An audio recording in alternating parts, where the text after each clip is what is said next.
Level 1. Fresh meat. The door seals behind you with a mechanical finality that doesn't echo. It compresses the air. Two locks engage, one after the other. And then the hallway goes still. The guard walks away without turning back, keys tapping against his leg in a rhythm that already feels permanent. You step forward into the cell, aware that the moment you move, you're being studied. Across the tier, behind reinforced glass and narrow openings, men are watching you without pretending not to. Their eyes don't wander. They stay fixed, analyzing posture, pace, hesitation. You keep your movements controlled, not too slow, not too sharp.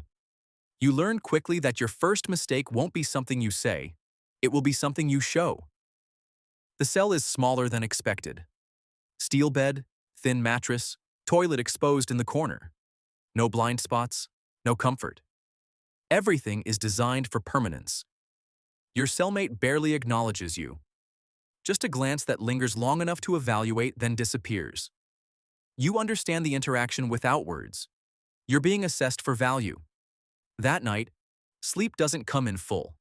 It breaks apart every time something shifts. A distant clang, a cough, footsteps stopping too close to your door. Even silence feels monitored.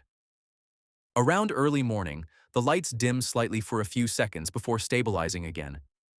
They never turn off. Control here doesn't pause. By the time the next day begins, you understand the first truth. You're not here to exist. You're here to prove you're worth keeping intact. Level 2. The runner. The first task finds you quietly. A tray shifts slightly off alignment in the chow hall, just enough to reveal something folded beneath it. No name, no signal. Just a time and a location. You don't react. You've already learned that attention is risk. You go where it tells you. The laundry room is loud enough to hide intention. Machines shake against the floor, guards stand nearby but don't focus long enough to notice patterns. A book ends up in your hands. No explanation, just expectation. Back in your cell, you open to the marked page. It's not text, it's structure. Names, numbers, sequences, coded entries that connect in ways you don't fully understand yet. You commit it all to memory. Not just the data, but the order, the rhythm, the gaps. When you return it later, you reproduce everything exactly. There's no visible reaction, but the outcome is clear. You've passed something. From there, tasks increase. You move information during controlled movement windows, timing everything around patrol cycles and blind spots that only exist for seconds at a time. Twice a week, searches sweep through the block without warning. Guards dismantle cells, checking vents, tapping walls, tearing through anything out of place. You adapt. You carry nothing you can't afford to lose. You stop reacting to pressure. And gradually, something shifts. You're no longer ignored. Now you're recognized. Level 3. Trusted hand. Trust arrives as pressure, not reward. You're redirected during yard time, guided toward a section where the camera coverage fades just enough to matter. A small group waits. No introductions, no explanation, just expectation. You're given a task without it being spoken directly. A problem exists. You're expected to resolve it. You identify the target through behavior patterns, movement habits, positioning within the block. You watch without being obvious, tracking routines over hours. You wait for the moment when structure creates opportunity. A gap between patrol rotations. A shift in attention. And then you act. Fast enough to avoid notice. Controlled enough to avoid escalation. When it's over, nothing is said. But everything changes. The message lands where it needs to, and your role evolves. Later during count, a brief glance from across the tier confirms it. You're no longer being tested. You're being used. And something inside you adjusts to that reality without resistance. Level 4. Operator. You stop waiting for direction. You begin anticipating it. By now, the prison starts revealing itself as a pattern system. Movements, routines, reactions. Guards follow structures even when they think they're improvising. Inmates adapt around those structures quickly. You learn both sides.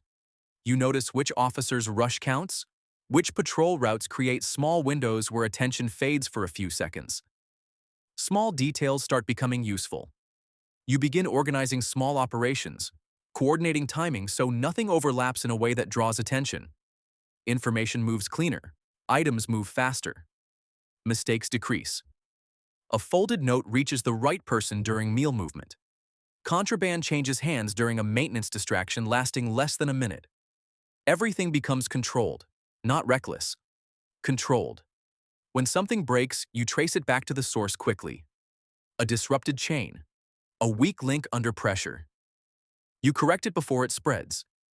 The prison keeps tightening around everyone. Lockdowns hit without warning. Entire blocks freeze instantly as steel doors slam shut across the tier. Guards flood the corridors while inmates are forced against walls or locked in cells for hours. You account for it. Every plan includes interruption. Every action includes failure points. And because of that, nothing traces back to you. You become efficient, quietly, consistently. You stop reacting during searches. You stop feeling pressure when alarms sound. And gradually people begin relying on you, not because you're powerful, because you're reliable. Level 5. Insider. You don't operate on the surface anymore, you operate within the structure.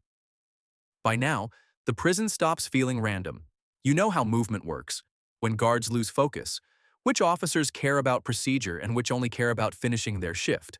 You stop forcing your way through the system and start moving naturally inside it. Food reaches you without standing in line.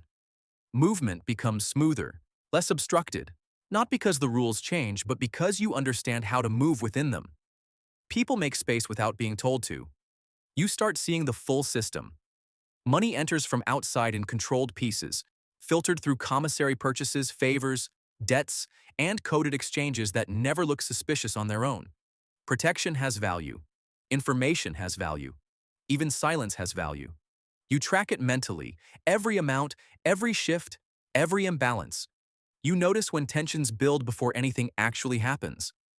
You recognize who truly holds influence and who only survives by staying close to it. You build connections that don't rely on visibility. Quiet understandings. Small favors that create larger obligations later. Information becomes your leverage, and leverage becomes control. A small discrepancy in the system leads to consequences you don't need to witness directly. Someone disappears from normal routines for a while. The result is enough. The structure corrects itself. And slowly, you begin understanding something deeper about the prison. Power here isn't about force. Real power is awareness. Level 6. The boss. Decisions start with you now. Not visibly, but consistently. You identify variables before they become problems. A new guard rotates in, and within days, you understand his patterns, his blind spots, his thresholds. You adjust operations around him, or you remove his relevance entirely. Conflicts between groups don't escalate unless allowed to. Tension builds in the yard, in the chow hall, across entire blocks, but resolution happens before anything breaks loudly enough to draw attention. Most people think control looks aggressive. Inside this prison, real control looks quiet. Meetings happen in controlled moments, timed between surveillance cycles, structured to avoid attention. Small actions create larger outcomes. You don't need to assert authority directly. It's already understood. People stop questioning your decisions because your decisions keep the structure stable. But the pressure increases. You're watched more closely now, not just by the system, by everyone inside it. Some watch for guidance, others watch for weakness. Every decision carries weight. Every hesitation gets noticed. You start sleeping lighter, waking at distant footsteps or the sound of keys outside your door. Because at this level, mistakes don't reduce your position, they erase it. Level 7. Power broker. You stop moving almost entirely. Movement creates exposure. Instead, everything flows through layers. Information reaches you through multiple channels, filtered and verified before it arrives. Your decisions leave the same way, passing through intermediaries who never see the full picture. You rarely hand anything directly to anyone anymore. You don't need to. By now, your presence alone creates caution. You manage balance. Different groups control different aspects: resources, protection, communication, outside connections. You keep them aligned. No one gains enough power to disrupt the structure. No one loses enough to become desperate. Because desperation creates instability, and instability threatens you. Tension still exists, but now you manage it before it reaches the surface. A disagreement in one block gets corrected quietly through pressure somewhere else. A shortage gets solved before panic spreads through commissary lines. Most inmates never realize how close things come to breaking. That's the point. Transactions happen beyond physical space. Decisions made inside these walls shift outcomes outside them. Money moves, debts get settled, pressure gets applied to people who have never stepped foot inside the prison. You control influence, not action. And influence travels further. You reduce your circle further. Fewer connections, fewer risks. The people closest to you know less than they used to, not more. Information becomes segmented, controlled, need to know. Because at this level, trust isn't reliable, only structure is.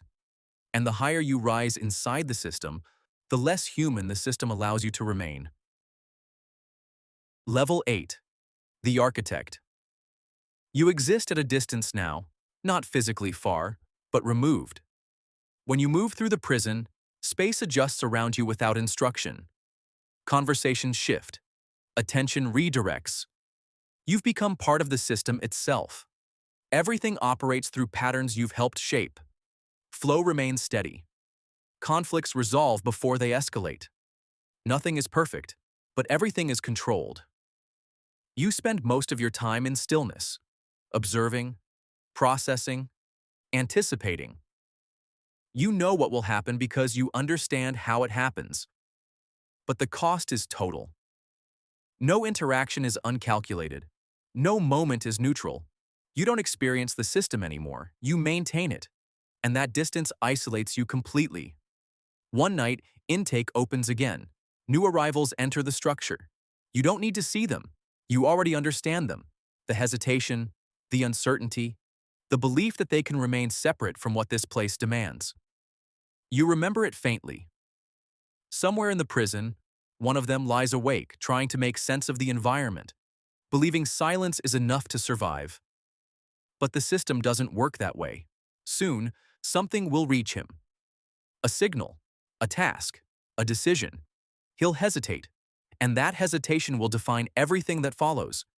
Because this place doesn't change. It doesn't stop. It only reveals who adapts and who disappears.